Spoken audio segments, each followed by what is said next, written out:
Video like जरूर कर लीजिए और ऐसे वीडियो लगातार फ्री में पाने के लिए चैनल को तुरंत सब्सक्राइब कर लीजिए और बेल आइकन को जरूर टैप कर लीजिए ताकि आगे भी सारे वीडियो आपको मिलते रहे। यूट्यूब में फॉलो करते हैं तो प्लीज ये वाला फ्री टेलीग्राम चैनल जरूर ज्वाइन कर लीजिएगा। सारे नोटिफिकेशन सारे अपडेट यहीं पे आते हैं, ध्यान रखिए।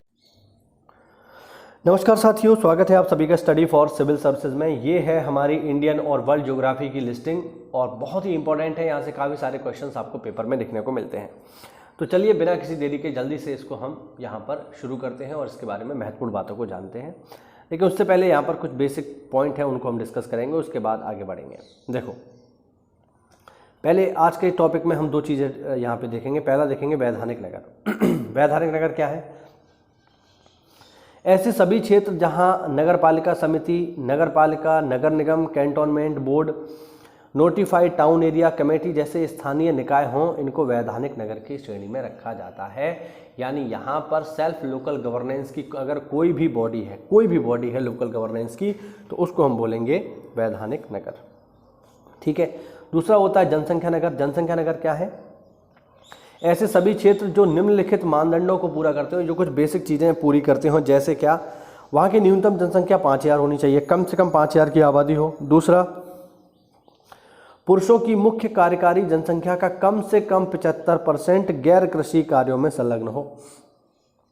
यानी जो भी वहाँ पुरुष हैं, जो कार्यशील पुरुष है, जो काम कर रहे हैं, उसका 75% लोग खेती ना करते हों, खेती से भिन्न कामों में व्यस्त हों, कहीं किसी कंपनी में जॉब करते हो, कोई प्राइवेट काम करते हो, सरकारी काम करते हो, तब हम कहेंगे कि वो जो है जनगणना नगर है। और तीसरा, उस क्षेत्र का जनघनत्व तो कम से कम 400 व्यक्ति प्रति वर्ग किलोमीटर होना चाहिए।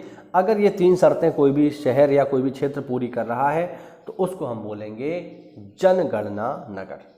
बात समझ में आई? वैधानिक नगर क्या है? ऐसा कोई भी क्षेत्र जिसमें सेल्फ लोकल गवर्नेंस बॉडी है, वो वैधानिक नगर है। और ऐसा कोई भी क्षेत्र जिसकी जनसंख्या कम से कम 5000 है और वहाँ के पुरुष 75% खेती से दूसरे काम कर रहे हैं और वहाँ का जनघनत्व 400 व्यक्ति प्रति वर्ग किलोमीटर है, तो ऐसे क्षेत्र को हम बोलते हैं जनगणना नगर। ठीक है, आगे देख लो जरा, इसमें आगे भी पढ़ लो थोड़ा सा। नगरीय संकुल क्या है? नगरीय संकुल एक नगर तथा उसकी संलग्न प्रशाखाओं अथवा दो या दो से अधिक परस्पर संलग्न नगरों का मतलब इसको पढ़ लेते हैं दोबारा से। अथवा दो या दो से अधिक परस्पर संलग्न नगरों का सतत नगरीय विस्तार होता है, जिसको बोलते हैं नगरीय संकुल। यानी दो या दो से अधिक नगर अगर आपस में जुड़ जाए तो उसे बोलेंगे नगरीय संकुल। और अब हम देखते हैं बहुत इंपॉर्टेंट टॉपिक जो पेपर के लिए काफ़ी इंपॉर्टेंट है। इसको बोला जाता है MSME। MSME आपने सुना होगा, ठीक है ना? तो ये है MSME, जिसको आज हम पढ़ेंगे। MSME क्या है? आप लोग मुझे कमेंट करके पहले इसका फुल फॉर्म बताइए, MSME का फुल फॉर्म क्या है। देखते हैं कितने लोगों को ये जवाब आता है MSME क्या होता है। परिभाषा देखते हैं, परिभाषा क्या है MSME की, जो कि 1 जुलाई 2020 से लागू है। ठीक है। पहला है सूक्ष्म उद्योग। सूक्ष्म उद्योग क्या है? सूक्ष्म उद्योग वह है जिसमें संयंत्र और मशीनरी अथवा उपस्कर में 1 करोड़ रुपए से अधिक का निवेश नहीं होता। यानी कोई आप ऐसा बिजनेस कर रहे हो जिसकी लागत 1 करोड़ रुपए है तथा उसका पूरा का पूरा जो बिजनेस है वो 5 करोड़ रुपए से अधिक ना हो। ठीक है, समझिए इस बात को।